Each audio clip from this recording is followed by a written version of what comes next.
It was only time until I did a Zelda video. Hey everyone, I'm Devilio. Before I start the video, I want to ask you, what was your first video game and how did it affect you?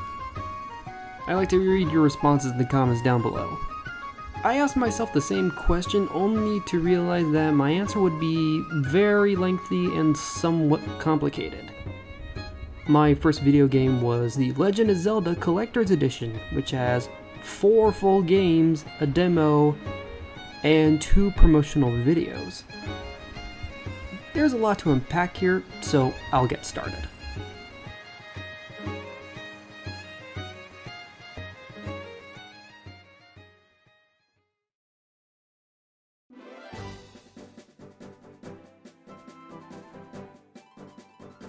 I might be biased, but I do think that this is the best rendition of the main Legend of Zelda theme.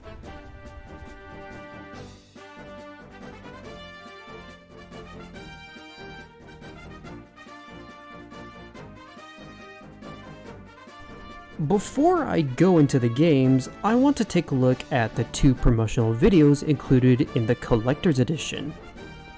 One promoting Wind Waker, and the other showcasing Zelda's history from the very beginning up until Wind Waker.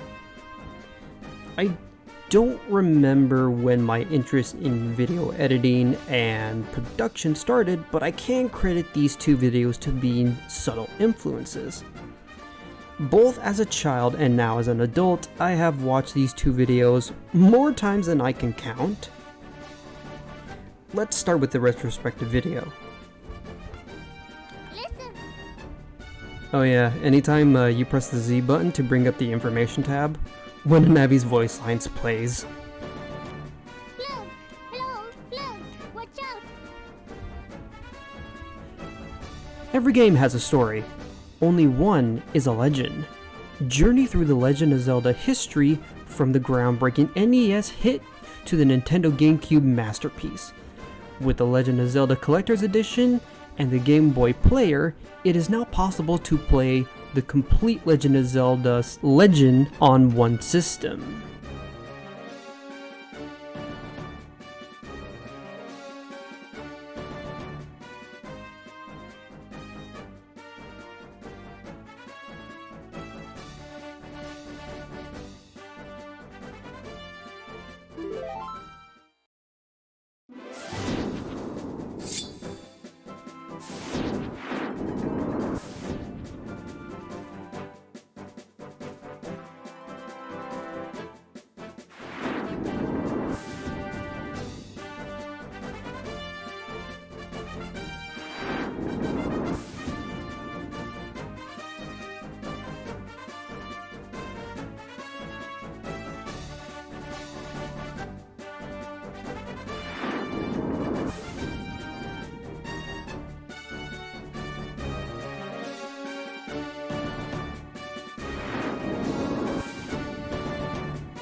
I like to think that this video taught me to appreciate history.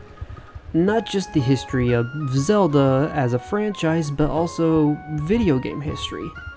Seeing the evolution of the original 8-bit pixelated Legend of Zelda all the way to what was the newest released at the time, Wind Waker. Even at the end of the video, we see the many renditions of Link over the decades, from the 80s anime aesthetic to what is now known as Toon Link. Sure, I could talk about the technology has improved over the decades, but I also like to think about how the art behind and inside video games has changed just as well. It's just another reason why I do believe that video games are art.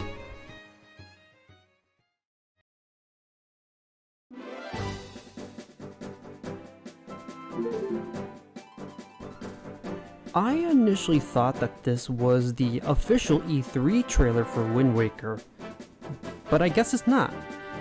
It seems to be that this video was meant to be exclusive to the collector's edition, and I imagine it was done so for marketing reasons, trying to convince buyers of the collector edition to also buy a copy of Wind Waker. Listen. A legend lingers on the wind's breath. A legend that speaks of a great evil, the rise of the hero of time, and the unknown fate of a doomed kingdom. To the simple people on the islands of the Great Sea, the legend is merely a story. But to one young boy, it will be much more. It will be his destiny. Let it be yours in Legend of Zelda: The Wind Waker.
Let me just say I love the music in this video.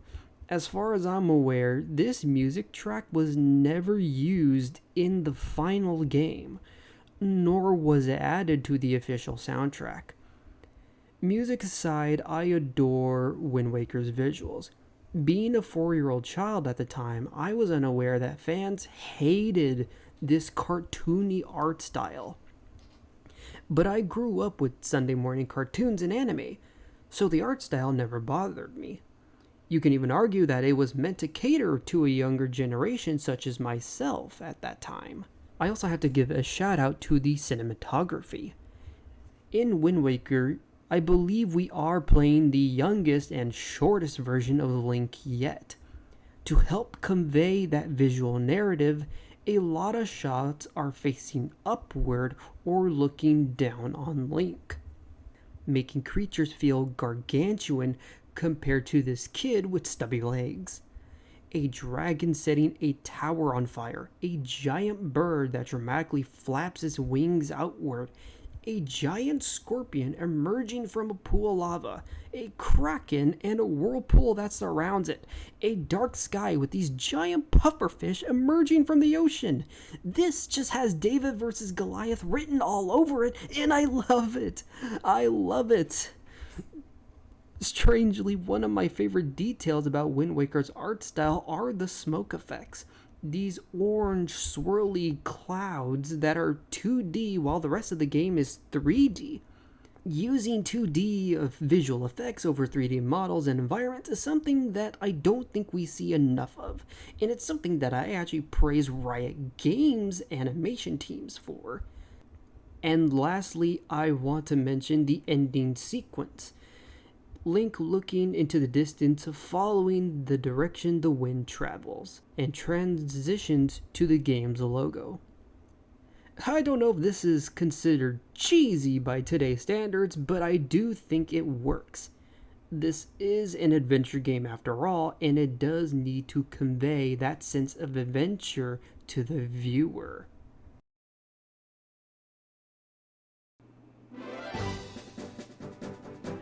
Before I begin the Wind Waker demo, I want to take a moment to appreciate this title screen. Sparkles going across Link's arm and the Wind Waker itself. On the logo we have this shine effect going across the game's title, while we also have these curved lines representing the wind.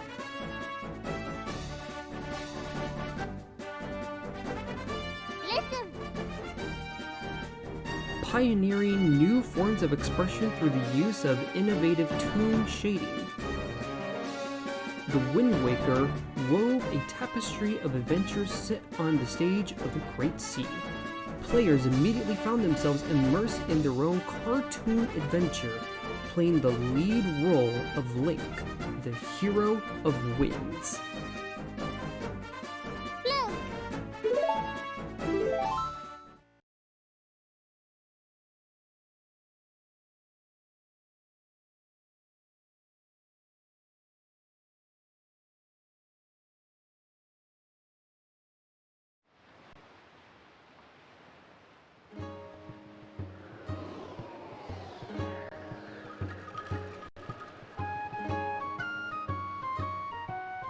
I love this music.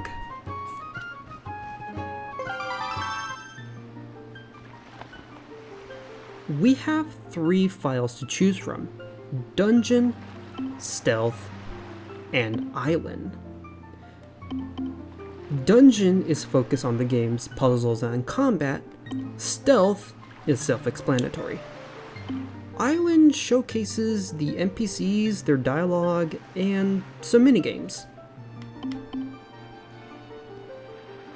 Let's begin with Dungeon.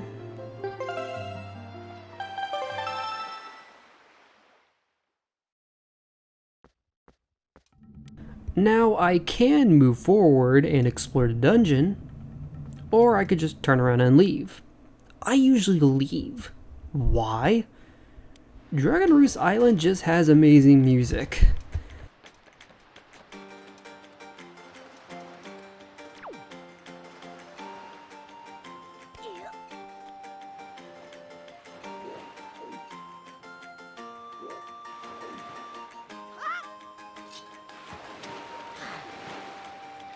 And the island itself has enough to interact with. I would often visit a merchant, buy a pear with a face, and would use it to play as a seagull, flying around and reaching certain areas that you cannot reach by normal means.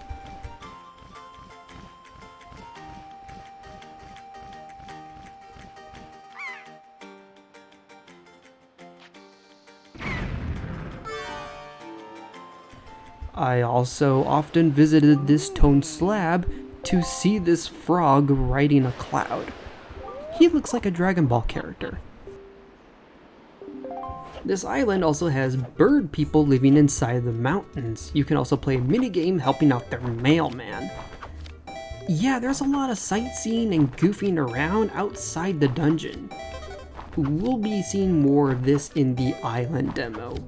But for now, let's go back into the dungeon.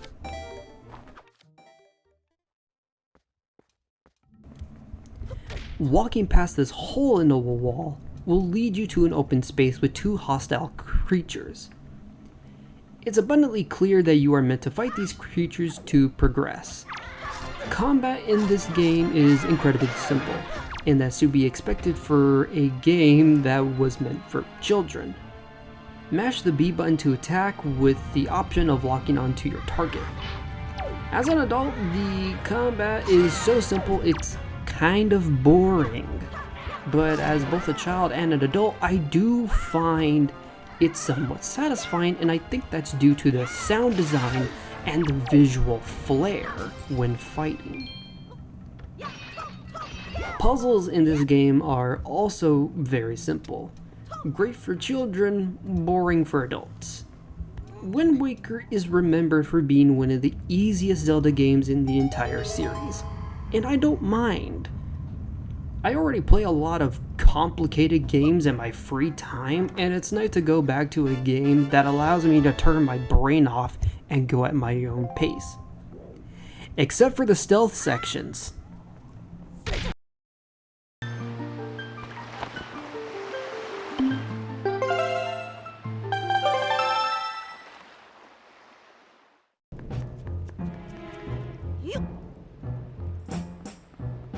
Compared to Dungeon and Island, in Stealth the overall experience is much slower paced and you have less freedom to do anything. This is a portion of the game where you don't have any weapons, so most encounters with enemies result in you being thrown into a prison cell.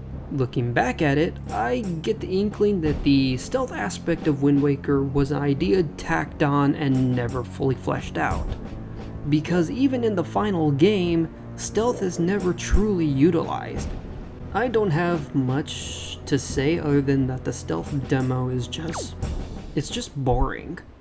Especially after playing through Dungeon, where the colorful combat does a better job at keeping your attention.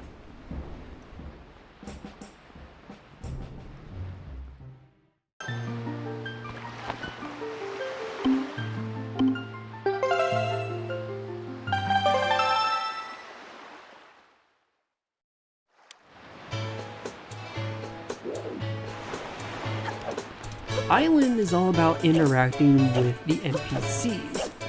I was 4 years old when I first played this, and I was still learning how to read. Despite not knowing what these people were saying, there was still enough of a visual narrative being told. This man is sad. This guy likes to dance.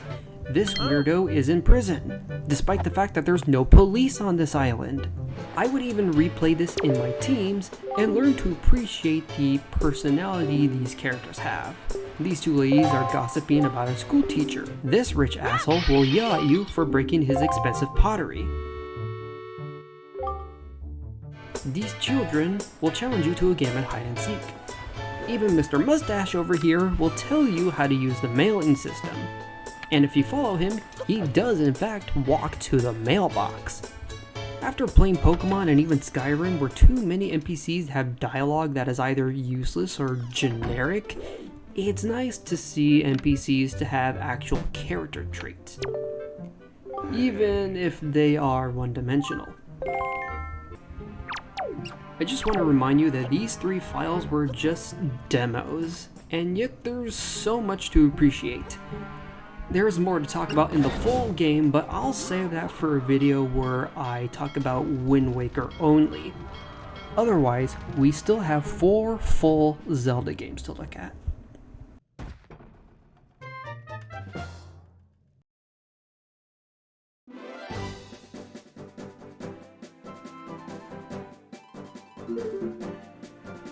Just like I did for Wind Waker, I wanted to take a moment to examine this screen for the original Legend of Zelda. We have this silver emblem, I think it's called a coat of arms, and it has a shine effect glossing over it. And behind the title, or the logo, we also have some pixies providing a sparkle effect. This is where the legend began, the game that started the Zelda series. It boasted an innovative and unique gameplay system, remarkable deep puzzle solving, and an epic score. Even now, over 15 years after it first launched, that appeal is still growing strong.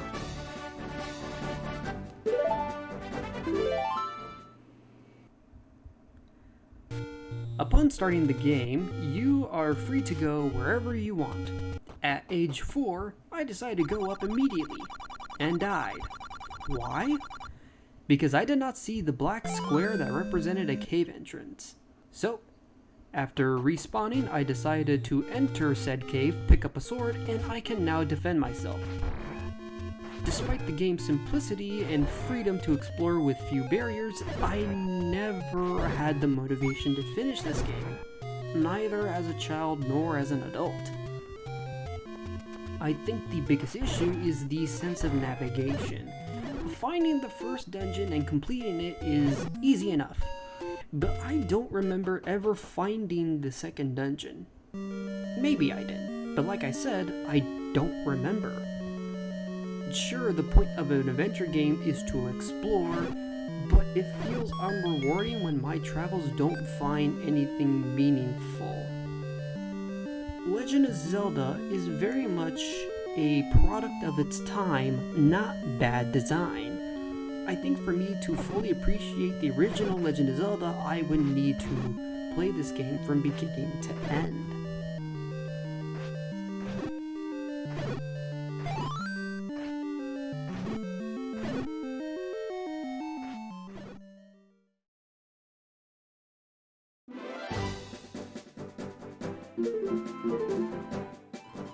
Coming onto the Zelda 2 screen, we have a silvery sword with a shine effect sliding down the blade, and we also have some pixels drifting downward behind the title.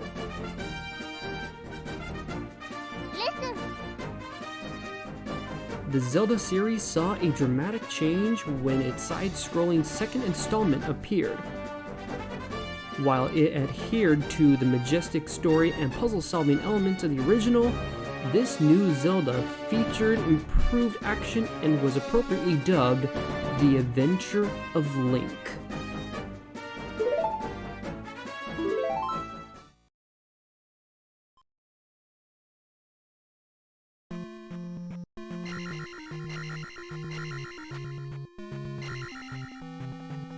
Just like Zelda 1, this is another one that I never finished. As a child, I was not the biggest fan of Zelda 2, and even as an adult, I don't know how to feel about it. Sure, it has some archaic design choices just like Zelda 1, but again, that's because it's a product of its time rather than poor design choices. Also, Zelda 2 does not play like any other Zelda game, making it the black sheep of this series. Just because it is the black sheep does not mean it's bad, but its differences can be a bit off-putting.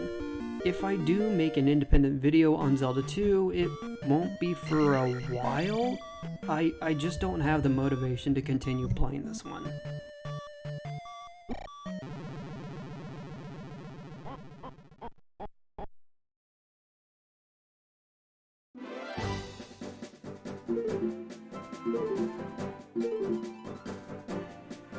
Before I talk about Ocarina of Time,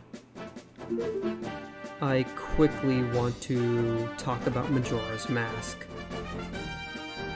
I have a lot to say about Majora's Mask, so much that I plan to save it all for its own video. The most I will say for right now is that Majora's Mask taught me to appreciate dark storytelling. Some of my favorite stories in video games, literature, film, and animation are all grim, morbid, and disturbing. Even at the age of 4 years old, I knew that Majora's Mask was something different. Eerily different. It terrified me. I would not touch this game for another 8 years until I was at the age of 12. While it was a direct sequel to Ocarina of Time, Majora's Mask was clearly a Zelda of a different color, as Link wandered into a 3-day journey into a mysterious parallel world, set into a new town that would be crushed by the moon in 3 days. The story unfolds around masks that transform their wearers.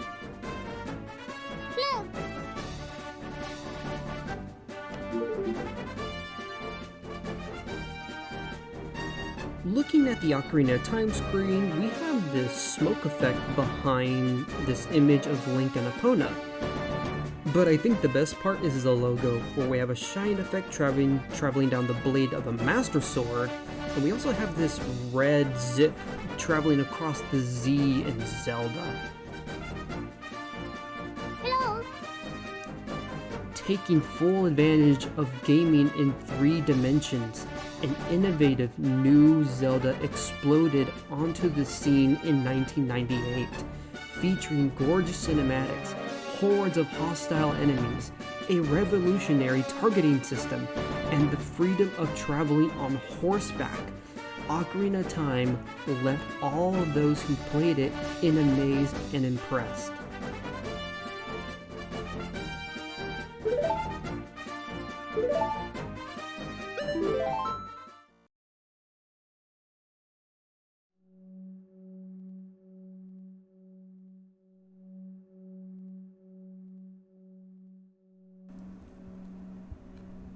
Out of all the Zelda games in the Collector's Edition, Ocarina of Time is the one I've replayed the most. It was fun in my youth, and it is still fun as an adult. I'm pretty sure I'm not the only one who has said that Ocarina of Time has aged like a fine wine.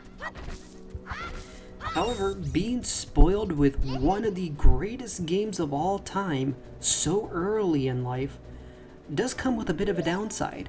As great as Ocarina of Time is, I'm always nitpicking at what few flaws it does have, and I'm looking for games that are possibly better than it. I'm always comparing games to Ocarina of Time. I don't want to make it sound like I hate this game, because I don't. I already said, I've replayed this game the most out of the entire Collector's Edition. Shoot, I think I've actually played this game the most out of all of the Zelda games. But I do think that Ocarina of Time could have been a bit more ambitious. Maybe even a bit more experimental. Especially when you see what came after Ocarina of Time, that being Majora's Mask. A game that was very experimental. This mentality might also be a byproduct of the numerous times I've played through Ocarina of Time. I'm too familiar with the game to the point where it does not feel nostalgic for me anymore. Maybe my feelings will change if I go 10 years without playing Ocarina of Time. Okay, maybe not 10 years, but you get the point. I need a nice long break from Ocarina of Time. And only time will tell if my feelings change.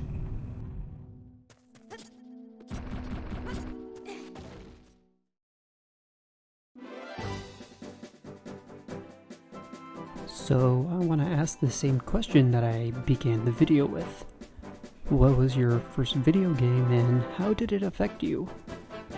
My time with the Zelda Collector's Edition taught me to appreciate storytelling, music, puzzles, history, and cinematography.